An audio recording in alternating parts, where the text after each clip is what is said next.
My daughter told me not to come to her birthday dinner. It's complicated, she said, so I stayed home.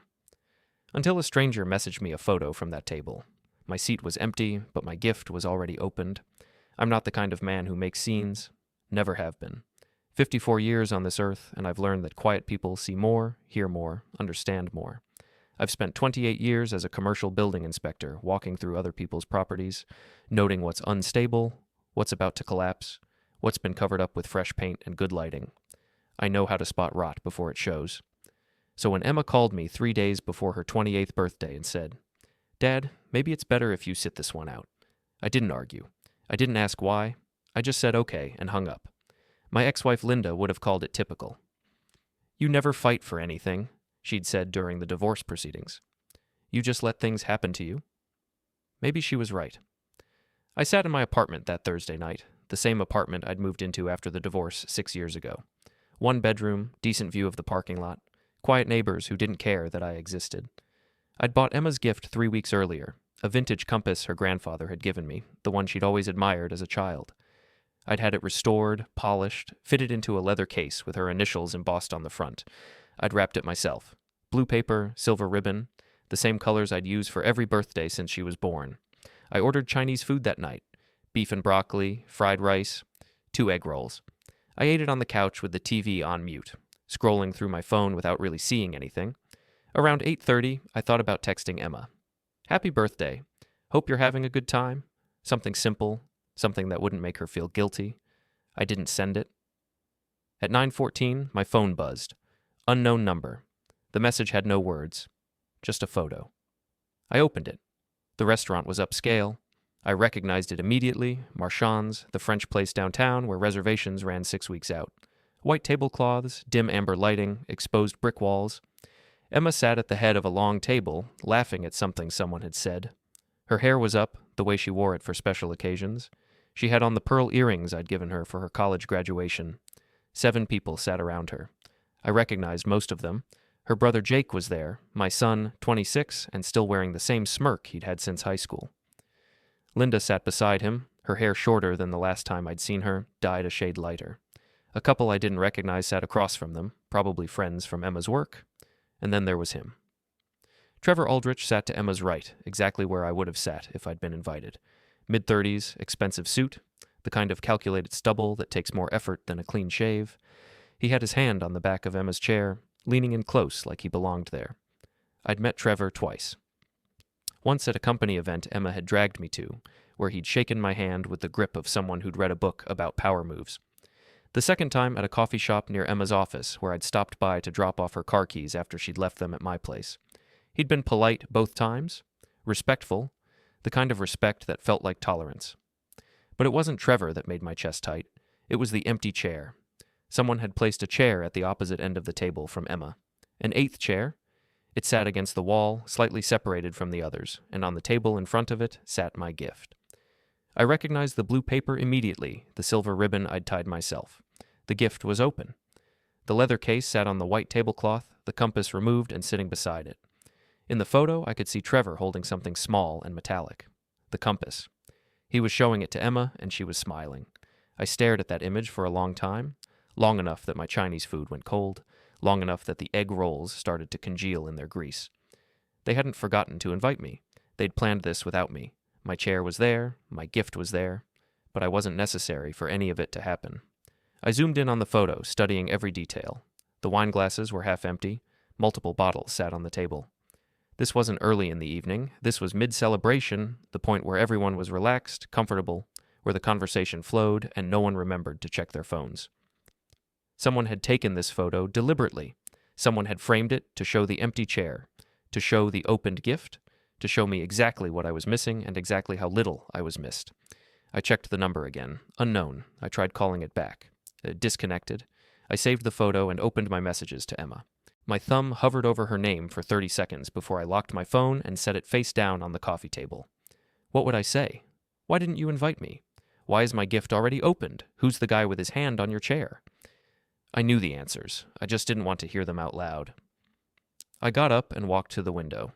The parking lot was empty except for a few cars scattered under the yellow streetlights. Somewhere in the distance, a dog barked. A car alarm went off and stopped. I'd been excluded before. Holidays I wasn't told about until afterward. Family dinners that happened on nights I supposedly had conflicts.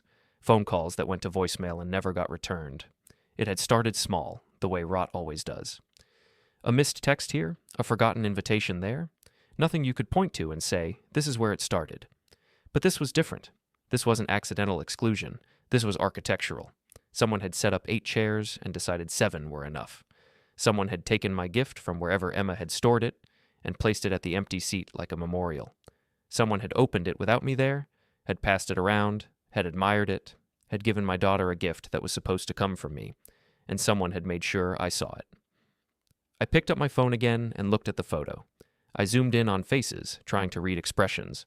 Jake looked drunk, his eyes half closed, his tie loosened.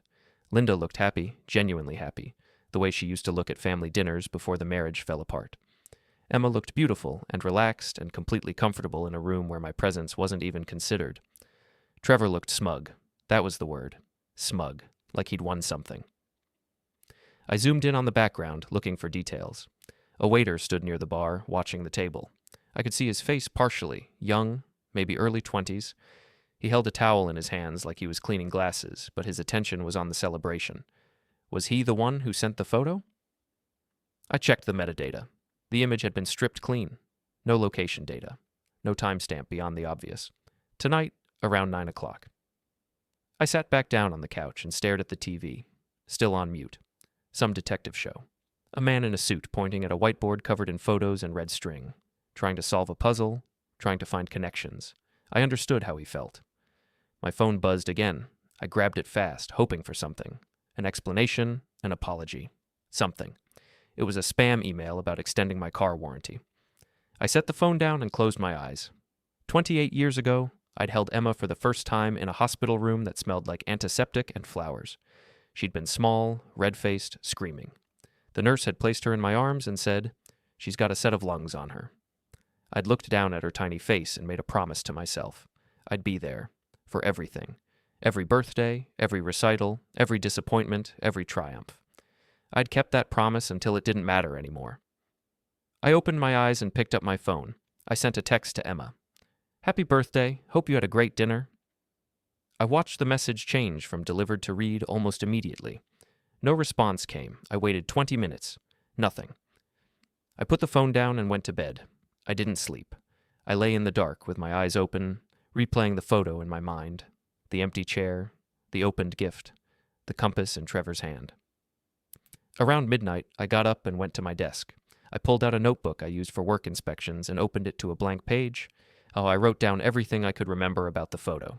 The restaurant, the people, the positioning, the details. I wrote down everything I knew about Trevor Aldrich. Where he worked, some tech startup that did something with data analytics. Where he lived, a condo downtown, expensive building with a doorman. How he'd met Emma, through work, some conference in Seattle. I wrote down everything I knew about Emma's life now. Her job as a marketing director for a pharmaceutical company. Her new apartment in the renovated district, her habits, her schedule, her friends. I wrote down everything I knew about Jake, his job at a real estate investment firm, his apartment he shared with 2 roommates, his dependency on credit cards and family loans. I wrote down everything I knew about Linda, her teaching job at the community college, her boyfriend of 2 years, some adjunct professor I'd never met, her book club, her yoga classes, her carefully curated social media presence. I wrote for an hour. When I finished, I had 3 pages of notes. Information I'd been collecting passively for years, filed away in my mind under family. Things I noticed because noticing things is what I do. I looked at those pages and realized something. I knew where all the weak points were. I knew what held this structure together and what would make it collapse. I just hadn't decided yet if I wanted to touch it. I closed the notebook and went back to bed. This time I slept, and I dreamed about buildings with missing foundations and compasses that pointed in all directions at once. When I woke up the next morning, I checked my phone immediately. Still no response from Emma. But there was a new message from the unknown number. Another photo. This one was taken from outside the restaurant through the front window. The timestamp in the corner said 10:47 p.m., more than an hour after the first photo. Everyone was standing now, getting ready to leave. Emma had her coat on. Trevor stood beside her, his hand on her lower back. And in the foreground, barely visible in the reflection of the window glass, I could see someone holding up a phone, taking the picture, watching. I zoomed in as far as the image would allow. The reflection was blurry but distinct enough. Male, young, wearing a dark shirt.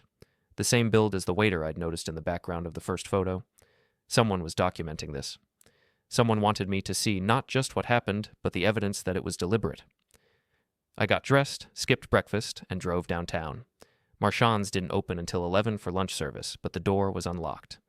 I walked in and found a woman in her 30s doing inventory behind the bar. She looked up, startled. "We're not open yet." "I know," I said. "I'm looking for someone who worked last night." She frowned. "Are you a customer? If you have a complaint?" "Not a complaint. I just need to ask someone a question. Young guy, early 20s, worked the evening shift." "We have 3 servers who fit that description." Dark hair, thin build, was working the private section. Her expression changed slightly. Recognition, maybe, or suspicion. "That would be Danny. Is there a problem?" "No problem. I just need to talk to him." "He's not scheduled until tonight." "You have a phone number for him." "I can't give out employee information." She crossed her arms. "If you want to leave a message..." "I don't want to leave a message." I pulled out my phone and showed her the first photo. "This was taken here last night, my daughter's birthday dinner. I wasn't invited, but someone made sure I saw it anyway." She looked at the photo, then at me, then back at the photo. Her expression softened. "I remember this party. Private room, 8 reservations, only 7 showed." "Right. And someone decided to document that for me." She was quiet for a moment. Then she sighed. "Danny's a good kid. He wouldn't do anything malicious." "I'm not looking for malicious. I'm looking for answers." She studied me for another few seconds, weighing something. Finally, she pulled out her phone and typed something. "I'm texting him your number.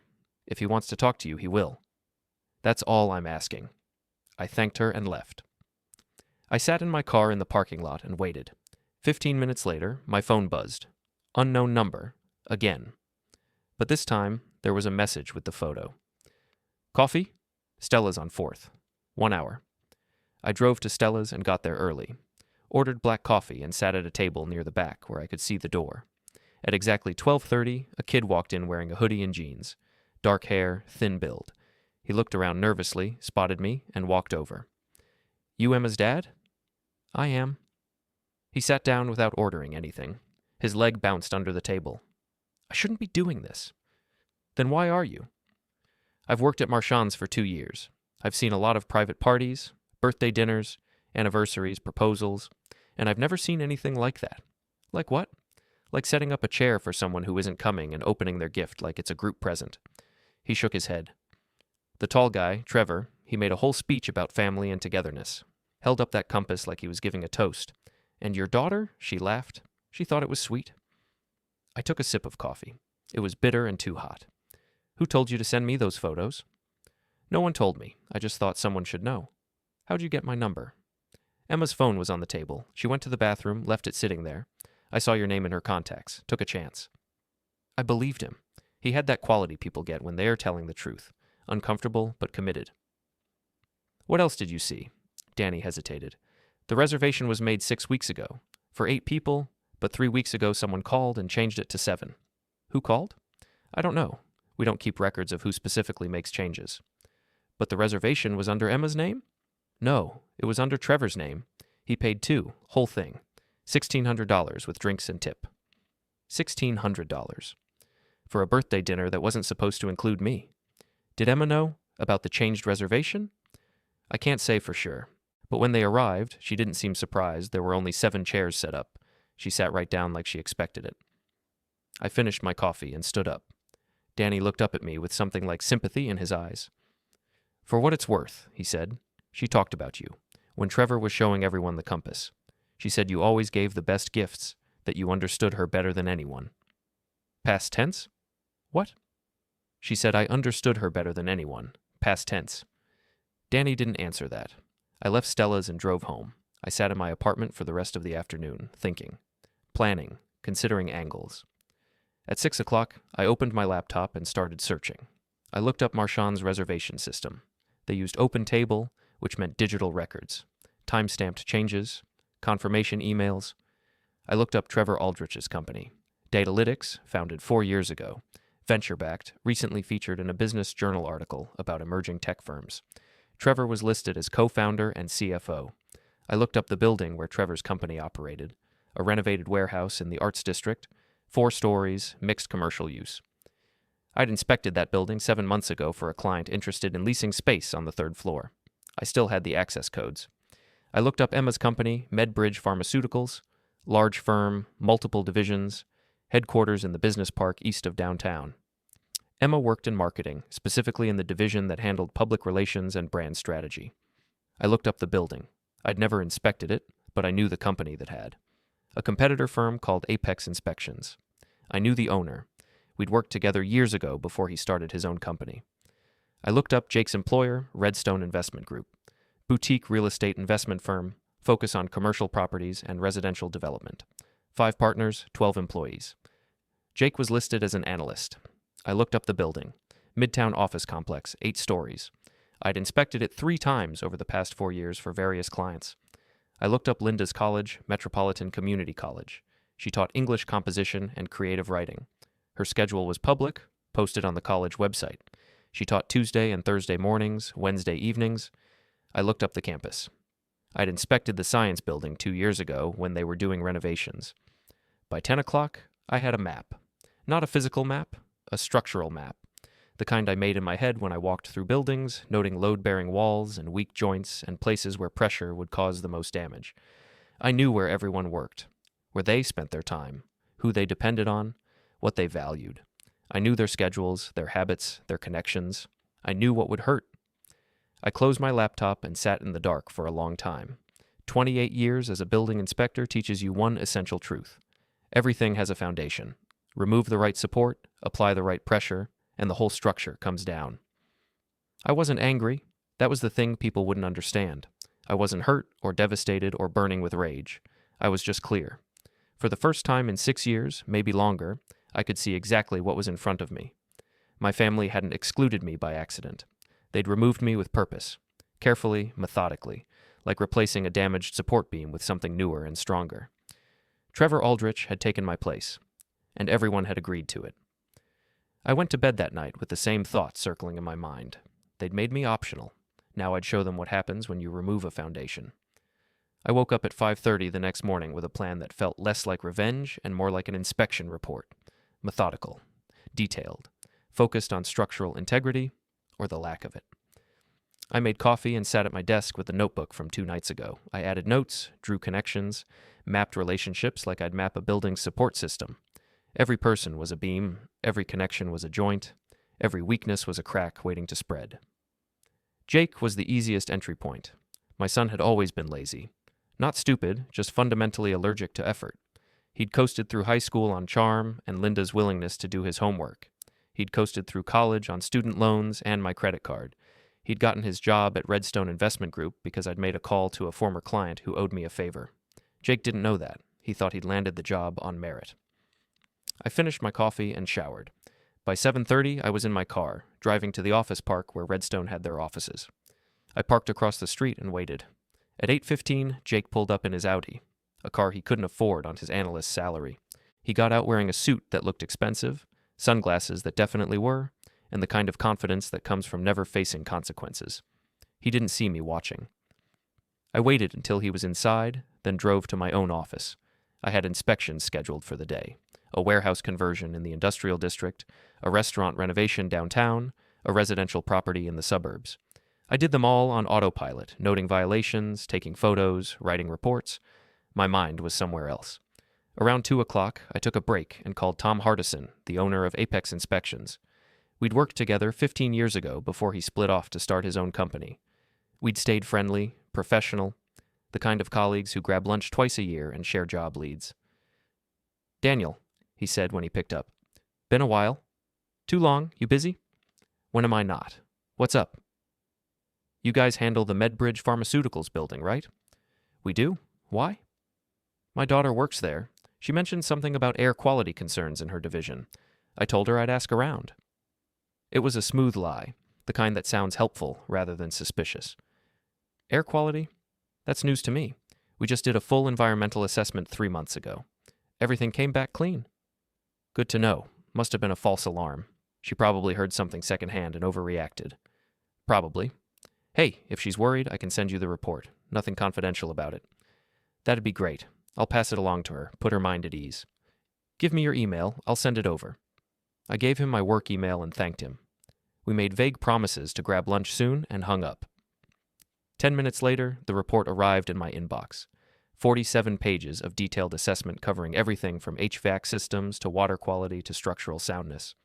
I scrolled through it, not really looking for anything specific, just reading, learning, understanding the environment where Emma spent her days. On page 32, I found something interesting. The building had been cited for inadequate ventilation in the third-floor conference rooms. Not a major violation, but enough that MedBridge had been required to upgrade the system within 90 days. The report was dated 3 months ago, which meant the deadline was coming up soon. I called Tom back. Quick question about that report. The ventilation issue on the third floor, did they fix that? Not yet. They've been dragging their feet. We sent a follow-up notice last month reminding them about the deadline. If they don't fix it in the next 2 weeks, they'll get fined and potentially shut down those conference rooms until it's resolved. That's a problem for them. Huge problem. They use those rooms for client presentations. Losing them would be a nightmare. Thanks for the info. No problem. And Daniel, tell your daughter not to worry. The air quality issue is minor. Just bureaucratic stuff. Will do. I hung up and sat back in my chair. Emma's division handled public relations and brand strategy, which meant they probably used those third-floor conference rooms constantly. Client meetings, presentations, strategy sessions.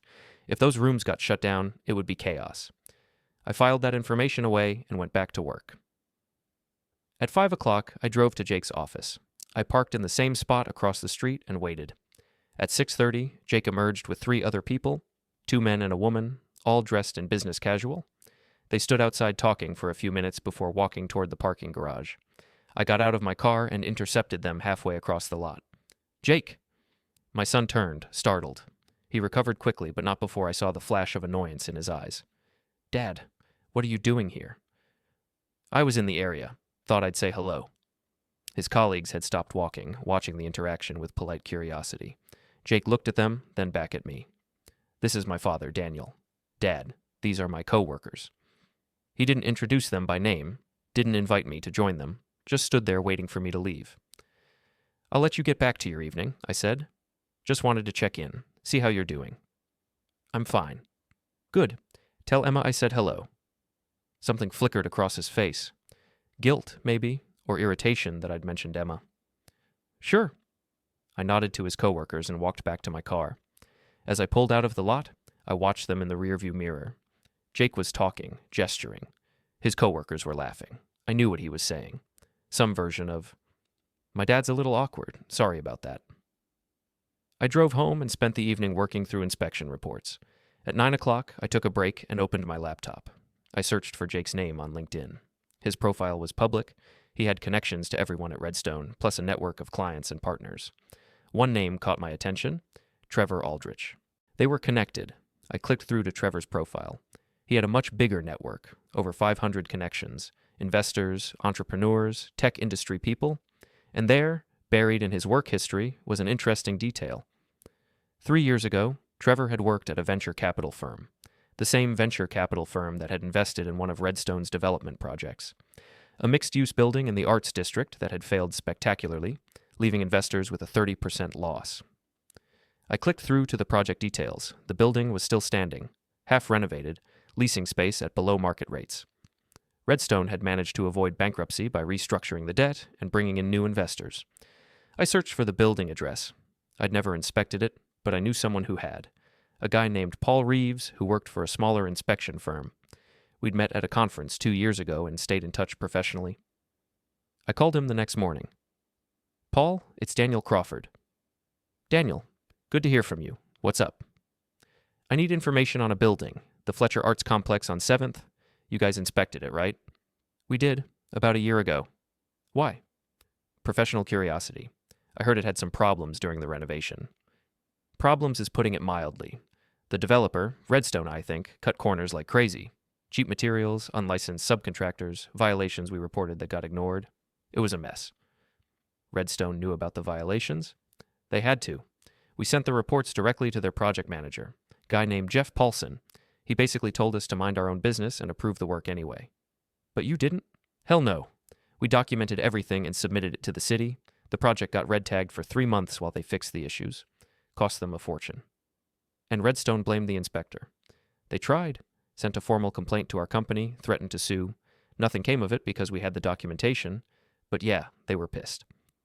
You still have those reports? Archived. Why? I might have a client interested in leasing space there. Wanted to know what they'd be getting into.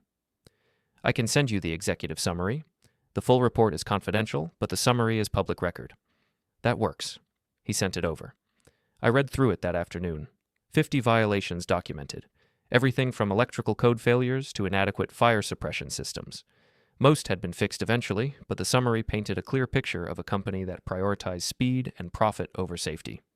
Jake worked at that company, and Trevor Aldrich had worked at the firm that lost money investing in them.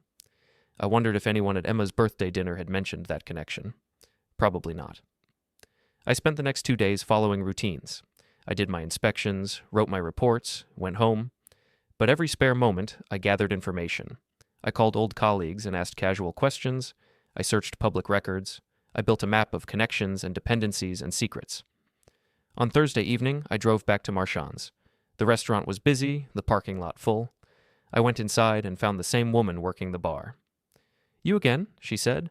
Me again. Is Danny working tonight? She looked at me warily. He is. But he's busy. I'll wait. I sat at the bar and ordered a drink I didn't want. 20 minutes later, Danny came out from the back, looking harried. He spotted me and his expression tightened. I can't talk now. 5 minutes, please. He glanced at the bar manager, who nodded. He led me to the back hallway near the bathrooms where it was quieter. What do you want?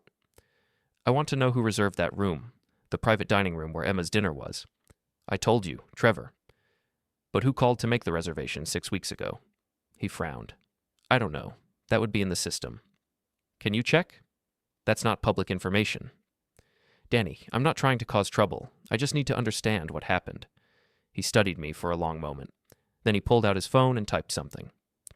The reservation was made online. Email confirmation went to an address under Trevor's name, but the person who initially called to inquire about availability was a woman. I remember because I took the call. She asked about accommodations for 8 people, special dietary restrictions, wine pairings. Did she give a name? She said she was calling on behalf of Emma Crawford. That's all I wrote down. Can you describe her voice? Older, professional. She sounded like someone used to making arrangements. Linda. My ex-wife had called to set up the dinner, had worked with Trevor to plan it, had been part of the decision to make it a party of 7 instead of 8. I thanked Danny and left. I sat in my car in the parking lot and called Linda's number. It went straight to voicemail. I didn't leave a message. I drove to the community college where she taught. Her evening class ended at 9. I waited in the parking lot near her car. At 9:15, she came out with a stack of papers under her arm. She didn't see me until I got out of my car and called her name. She stopped walking, turned. Her expression went from neutral to guarded in less than a second. Daniel. Linda. What are you doing here? I wanted to talk. About what? Emma's birthday. She shifted the papers in her arms. I don't have time for this. You helped plan it. You called Marchand's 6 weeks ago. So what? So why wasn't I invited? Because Emma didn't want you there. It was her birthday, her choice. Was it her choice, or was it your suggestion? Linda sighed, the kind of sigh that carried years of accumulated frustration. Does it matter? You haven't been part of this family in any meaningful way for years. You show up when it's convenient, send gifts when you remember, and act like that's enough. I show up when I'm invited. You're invited when you make an effort, when you engage, when you act like you actually care about what's happening in our lives. I care. You care about yourself. You always have. You hide behind that quiet, observant act like it makes you deep, but really you're just absent. Emotionally absent. I'd heard this speech before. Different words, same meaning. During the divorce, during custody negotiations, during every holiday that fell apart. Did Trevor ask you to exclude me, or did you offer? Trevor didn't ask for anything. He's good for Emma. He's present. He's engaged. He's building a future with her. A future I'm not part of. You made yourself not part of it. She walked past me to her car. I didn't stop her. I watched her drive away and stood in the empty parking lot listening to the sound of students talking in the distance. Present, engaged, building a future. I'd been all of those things once. I'd been at every recital, every parent-teacher conference, every soccer game. I'd helped with homework, driven carpool, coached Emma through breakups and college applications, and somewhere along the way, I'd been reclassified, from father to obligation, from participant to observer. I got in my car and drove home. I poured a drink I actually wanted this time and sat on my couch in the dark. Linda was right about one thing: I was absent. I'd let myself become peripheral. I'd accepted the gradual exclusion because confronting it required energy I didn't have. But absence can be a strategy too. If you're not there, you can't be blamed. You can't be expected to help. You can't be relied on. And when you stop being reliable, people stop depending on you. I opened my laptop and searched for the Fletcher Arts Complex again. I found the leasing information: 3 commercial units still available, ground floor retail, second floor office space, third floor loft-style suites. I clicked through to the building management company. They used a third-party inspection service for all new leases. I called the inspection service and asked about their protocol. Full structural assessment required for any commercial lease over 2 years. Environmental review for retail spaces. Electrical certification for office spaces. I asked if they were currently booking inspections. They were, months out. I thanked them and hung up. Then I called Paul Reeves again. Paul, I need a favor. What kind of favor? The Fletcher Arts Complex. If someone wanted to lease space there, would your old reports still be relevant? Depends, and some of the violations were fixed. But if they used the same contractors for other units, there could be similar problems. Could you recommend a reinspection? I could, but it would have to be requested by either the tenant or the building owner. What if an anonymous tip suggested potential safety issues? Paul was quiet for a moment. Daniel, what are you doing? I'm making sure buildings are safe. Same thing I've always done. This is about your son's company. This is about proper inspection protocols. If Redstone's cutting corners at Fletcher, they're probably cutting corners elsewhere. That's a public safety issue. And you want me to flag it? I want you to do your job.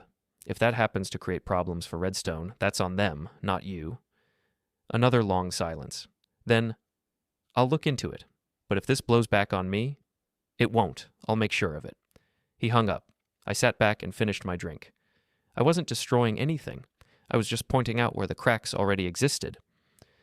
The week after Emma left my parking lot, I received a formal letter from a law firm I didn't recognize. Inside was a cease and desist notice, professionally worded and precisely threatening. Trevor had hired an attorney.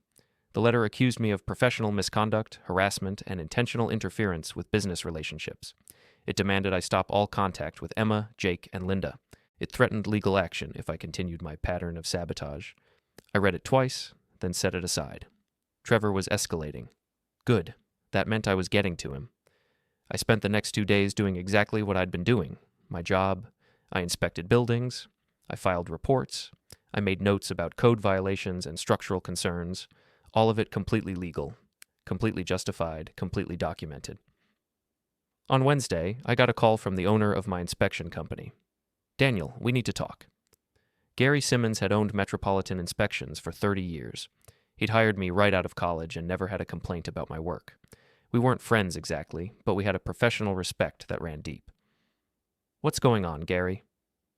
I got a call from an attorney, Trevor Aldrich's attorney. He's making accusations about your conduct. What kind of accusations? That you're using your position to target specific buildings and companies. That you're abusing your professional connections for personal reasons. That's not true. I know it's not true. I've seen your work for 28 years, but this attorney is persistent. He's threatening to file a complaint with the licensing board. On what grounds? Professional misconduct. Conflict of interest. He's saying you've been deliberately inspecting buildings connected to your family members with the intent to cause harm. I was quiet for a moment, thinking through the implications.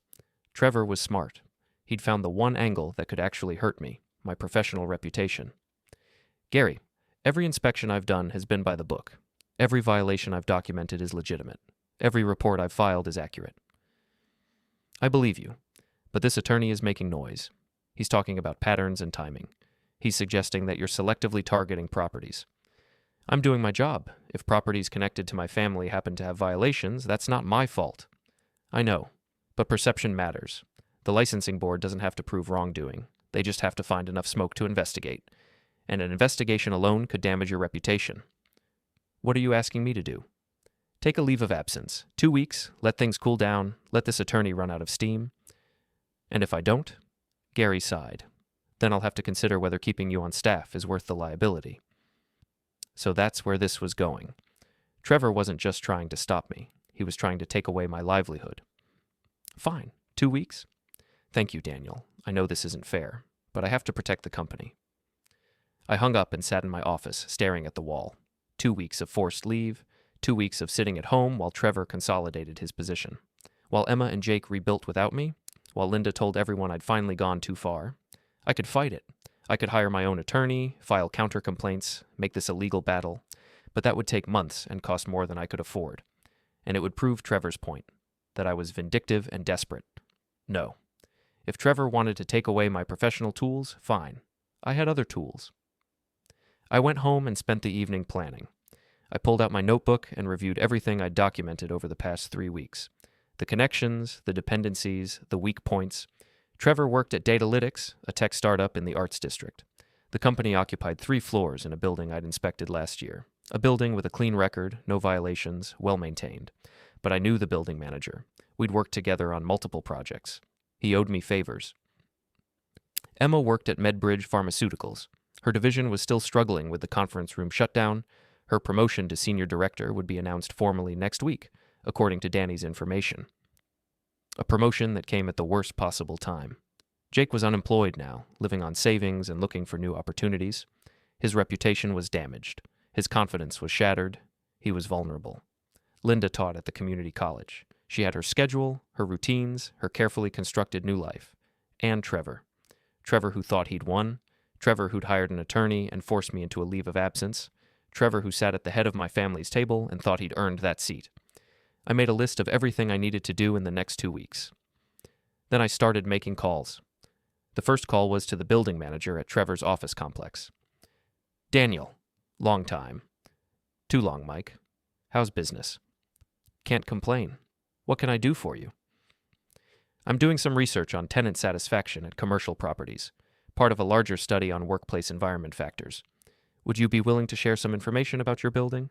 Sure. What do you need? Just general stuff. Tenant retention rates, maintenance requests, any common issues that come up. Mike talked for 20 minutes about HVAC efficiency and parking complaints and elevator maintenance. Then, casually, I steered the conversation. How's that tech company doing? Datalytics, I think? Oh, they're great tenants. Quiet, pay on time, no issues. They must be doing well. I heard they just landed new funding. Yeah, that's what I heard too. Actually, they're looking to expand. Asked about leasing the 4th floor. That's significant growth. It is, but between you and me, I'm not sure they can afford it. Their current lease is already stretched pretty thin. The CFO keeps asking for payment extensions. The CFO, Trevor. Cash flow problems? Not officially, but you know how startups are. They look successful on paper, but they're always one bad quarter away from disaster. I thanked Mike and hung up. Then I spent an hour researching Datalytics' financial situation. Public records showed they'd received venture funding 18 months ago. But recent tech news indicated their primary competitor had just launched a better product. Market share was shifting, revenue projections were down, Datalytics was vulnerable. I made another call, this time to a contact at a commercial lending institution. Daniel Crawford, I haven't heard from you in years. I know. I'm terrible at keeping in touch. Listen, I'm consulting on a project and I need some background information on commercial lease financing, specifically for tech startups. We talked for a while about lending criteria and risk assessment. Then I mentioned Datalytics, casually, as an example. Oh, we actually reviewed their loan application last year. Turned them down. Too much debt, not enough revenue stability. Really? They seem successful. On the surface, maybe, but their burn rate is astronomical. They're spending more than they're making. Classic startup problem. I thanked him and moved to the next call. This one was to a business journalist I'd met at a conference. She covered the tech industry for a local business journal. I've got a tip for you, I said, about a local startup that might be worth investigating. I'm listening. Datalytics. They're projecting growth, but their financials don't support it. Might be an interesting story about startup culture versus reality. Why are you telling me this? Because I think the public should know when companies are presenting a false image, and because you're a good journalist who'll investigate properly before publishing anything. She promised to look into it. I knew she would. A good story about startup fraud was catnip to business journalists. I made 6 more calls that day, each one carefully calibrated, each one planting seeds that would grow into problems for Trevor. By Thursday, I'd moved on to Emma. I called Tom Hardison. Tom, about that MedBridge situation, I've been thinking. I might be able to help expedite things after all. Really? That's great. What changed your mind? I just think the company's been punished enough. And my daughter works there. I'd like to help if I can. I'll make some calls. We can probably get those conference rooms operational in a week if we push. Perfect. But Tom, do me a favor. Don't mention I'm involved. I'd rather keep it quiet. Why? Family dynamics. It's complicated. He agreed. By Friday afternoon, Tom called back to say the inspection had been expedited and the conference rooms would be cleared by the following Wednesday. Emma would get her conference rooms back. Her promotion would proceed without the chaos. She'd think it was just bureaucratic timing. She'd never know I'd fixed it. And that was the point. On Saturday, I drove to the community college where Linda taught. I didn't go inside. I just sat in the parking lot and watched. Around noon, she came out with a man I assumed was her boyfriend. Mid-50s, tweed jacket, the professorial look. They walked to her car. He opened her door for her. They drove away together. I followed them to a bookstore in the downtown area. They went inside and browsed for an hour. I watched through the window as they laughed and pointed at books and drank coffee from the store's cafe. Linda looked happy, genuinely happy. I wondered if she'd been this happy when we were married. I didn't think so. She'd always seemed restless with me, like she was waiting for something more interesting to happen. Now she had it. A new relationship, a new life, a clean slate without the weight of a failed marriage hanging over her. I drove away and went home. That evening, Danny sent me another message. Not a photo this time, just text. Trevor reserved the private room at Marchand's for next Saturday. Emma's promotion dinner. Thought you should know. I stared at the message for a long time. Another celebration I wasn't invited to. Another milestone happening without me. Another dinner where my empty chair would be a footnote. I replied, "Thanks for letting me know." Then I made one more call, this one to Marchand's general manager. "Hello, I'm calling about a private room reservation for next Saturday under the name Trevor Aldrich." "Yes, I see it here. What can I help you with?" "I'm Daniel Crawford. I'm Emma Crawford's father. I won't be attending the dinner, but I'd like to arrange something special for her." "Of course. What did you have in mind?" "I'd like to send a gift, a bottle of wine, something significant, with a note." "Absolutely. We can arrange that." I gave him my credit card information and instructions. The wine should arrive before the dinner starts. The note should be simple. Just, "Congratulations on your promotion. I'm proud of you, Dad." "Will you be joining them after all?" the manager asked. "No, I won't be there, but I want her to know I'm thinking of her." He confirmed everything, and we hung up. I sat back and thought about what I'd just done. I'd fixed Emma's work problem without her knowing. I'd sent a gift to her celebration without being invited. I'd made myself present in the only way that seemed to work anymore, invisibly. The next morning, I woke up to a text from Jake. "We need to talk. Can you meet me for coffee?" I agreed. We met at a neutral location, a chain coffee shop halfway between his apartment and mine. He was already there when I arrived, sitting at a corner table looking exhausted. I sat down across from him. "Thanks for coming," he said. "Of course." He stared at his coffee cup for a moment before speaking. "I've been thinking about what you said, about removing support structures. And I think I get it. I mean, I don't agree with what you did, but I understand why you did it." "Do you? You felt invisible, unappreciated, like we'd all moved on without you." "That's accurate. The thing is, Dad, we didn't move on without you. We moved on with our lives. There's a difference." "Explain it to me." Jake took a breath. "After the divorce, you checked out, not physically, but emotionally. You were there for the big moments, sure. But the day-to-day stuff, you weren't interested. You'd ask how we were doing, but you didn't really want to know. You'd nod and say, 'That's great,' but you weren't actually listening." "I was listening." "No, you were present. There's a difference." Present. That word again, the accusation that kept coming up. "I was dealing with my own life, Jake. The divorce, the new apartment, starting over. I was doing the best I could." "I know. And I'm not saying it was easy for you, but it wasn't easy for us either. And when we needed you to really show up, to really be there, you weren't. So we learned to not need you." "And then Trevor showed up?" "Yeah, Trevor showed up, and he was engaged. He asked questions and remembered the answers. He showed up to things without being asked. He made Emma feel seen." "I made her feel seen." "Did you? Because from where I'm sitting, you made her feel obligated. There's a difference between someone who wants to be in your life and someone who expects to be." I didn't have an answer for that. Jake continued. "The birthday dinner. Emma did not invite you because she doesn't love you. She didn't invite you because having you there felt like work, like she'd have to manage your feelings and make sure you were comfortable and navigate the tension between you and Mom and explain Trevor's presence. It was easier to just not deal with it. So I was excluded for convenience. No, you were excluded because including you felt like more stress than celebration. I looked at my son and saw something I hadn't expected. Not anger, not resentment, just tired honesty. What do you want from me, Jake? I want you to stop. I want you to stop punishing us for growing up, for building lives that don't revolve around you, for finding people who fill the gaps you left. Trevor didn't fill gaps. He replaced me. Because you created a vacuum. Nature abhors a vacuum, Dad. If you're not present, someone else will be. I was present for 28 years. And then you weren't, and we adjusted. That's not betrayal, that's just life. We sat in silence for a while. The coffee shop was busy, full of people having Sunday conversations, normal people with normal problems. I lost my job because of you, Jake said finally. My reputation is damaged. It's going to take me months, maybe years, to rebuild. I know. Do you feel bad about it? I considered lying. Considered saying yes. I felt terrible. I regretted everything. But Jake deserved honesty. No, I don't feel bad. I feel like I showed you what happens when you remove a foundation without checking if the building can stand on its own. Jake nodded slowly. That's what I thought. He stood up. Where are you going? I'm going to move on with my life. I'm going to rebuild.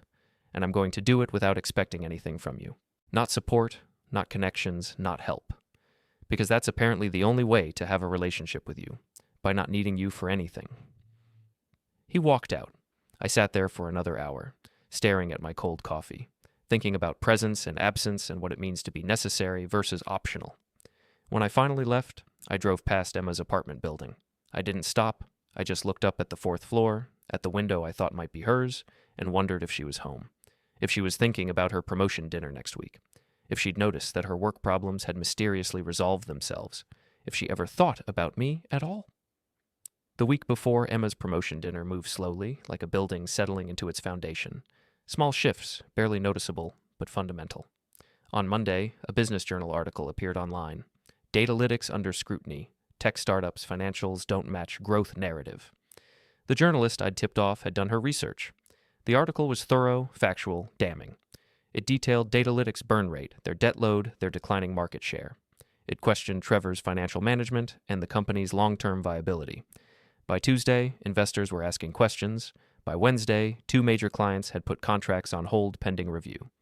By Thursday, the startup's board had called an emergency meeting. I watched it all unfold through business news sites and social media, feeling that same controlled satisfaction I got when an inspection revealed exactly the structural problems I'd suspected. On Tuesday afternoon, I got a call from Emma. Did you do this? Do what? The article about Trevor's company? Did you somehow arrange this? I didn't write the article, Emma. I didn't hack into their financials. I didn't do anything except mention to a journalist that the company might be worth investigating. So, you did do this. I suggested a story. She investigated. What she found was real. If Datalytics is mismanaging finances, that's not my fault. Trevor's going to lose his company. His investors are threatening to pull out. His clients are leaving. Then maybe Trevor should have managed the finances better. You don't get it, do you? This isn't just about Trevor. This affects me too. His reputation is connected to mine now. People know we're together. Then maybe you should reconsider being together. She hung up. On Wednesday, the MedBridge conference rooms were officially cleared for use. I saw the announcement on their corporate website. The statement thanked the inspection team for their expedited work and confirmed all systems were now up to code. Emma didn't call to thank me. She didn't know there was anything to thank me for, which was exactly the point. On Thursday evening, I was at home when someone knocked on my door. Hard, aggressive knocking. I looked through the peephole and saw Trevor. I opened the door. We need to talk, he said. I don't think we do. Let me in. No. Trevor took a step forward, aggressive, getting in my space. I didn't move back. You've destroyed my company. You've sabotaged my relationship with Emma. You've made my life hell for the past month because your feelings were hurt. And now it stops. Or what? Or I'll make sure everyone knows what you've done.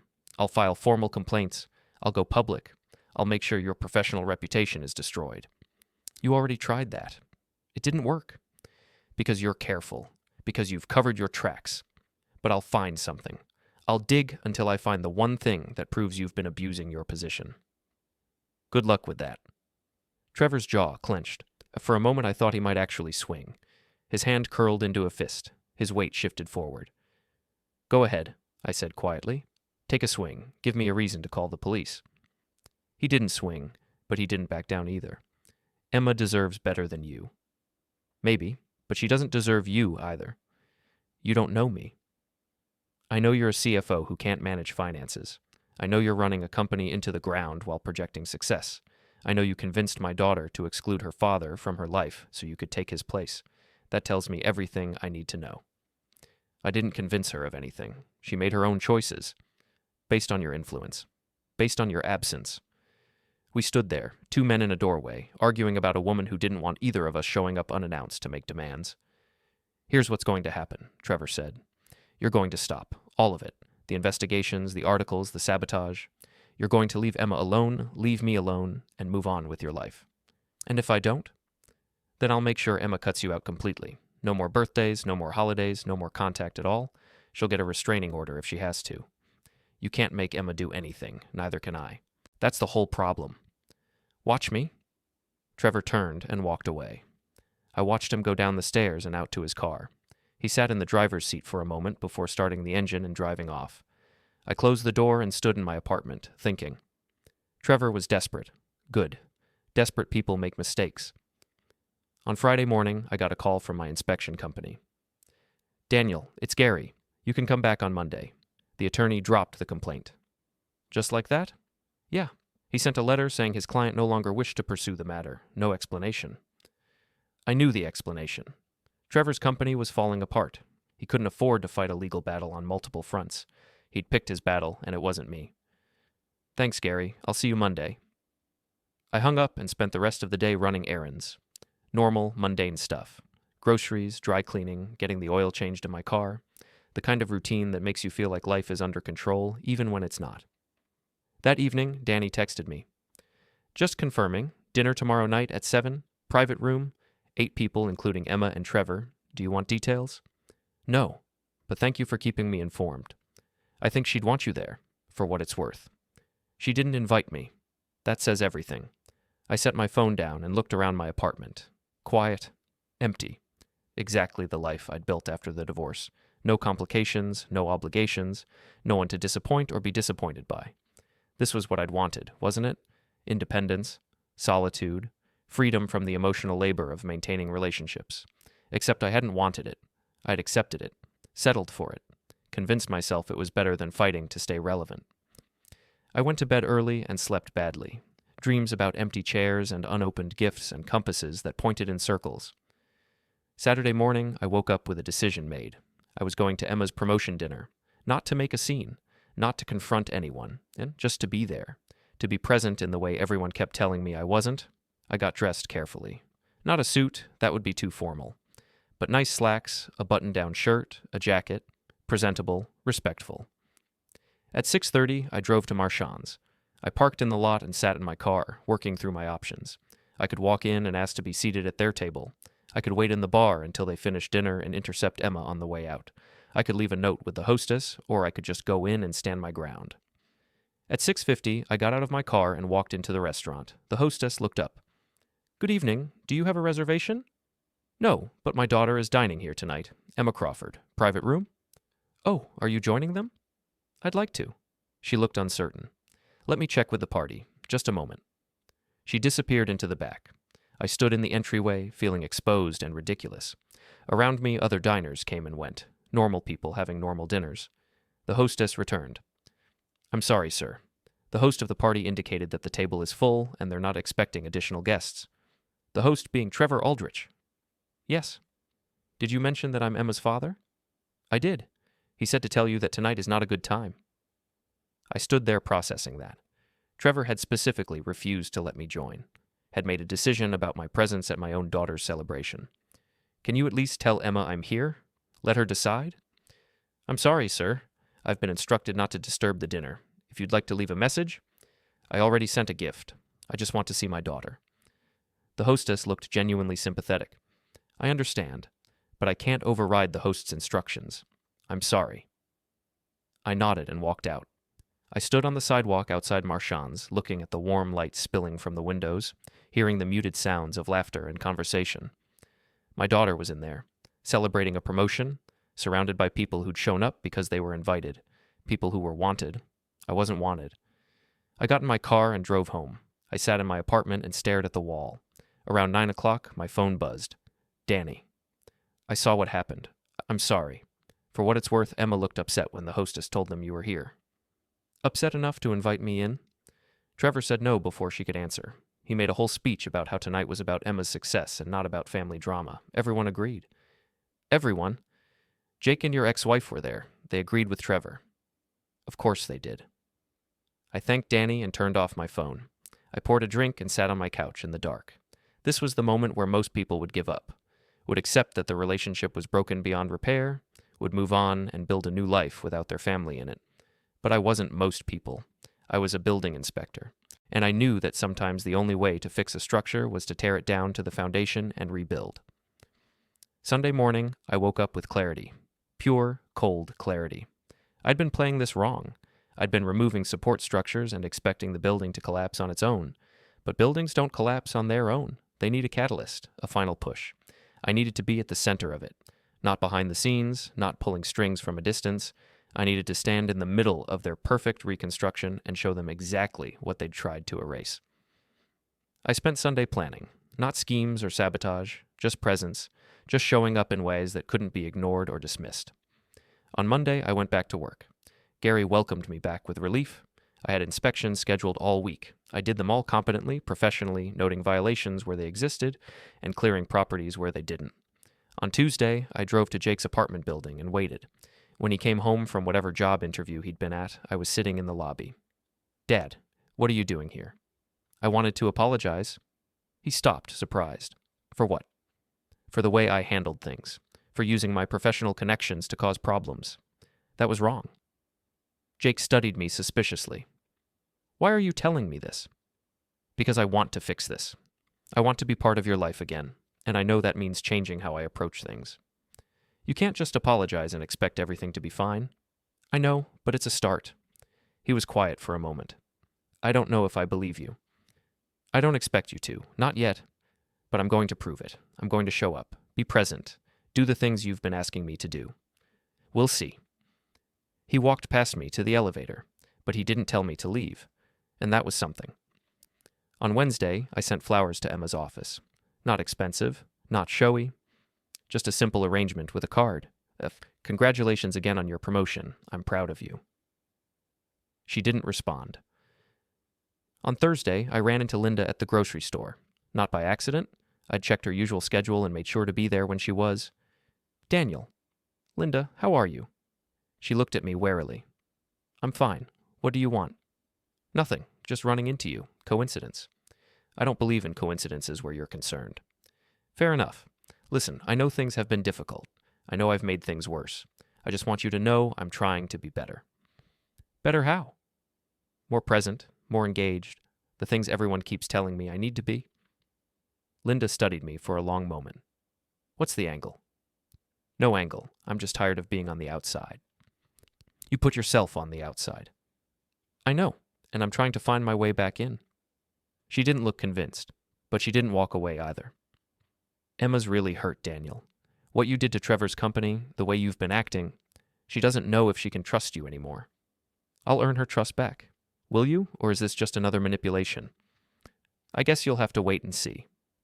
Linda shook her head and walked away.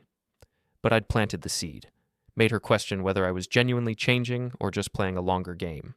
The truth was, I didn't know which it was myself. On Friday, I got a call from Trevor. What are you doing? Working, living, the usual. Jake said you apologized to him.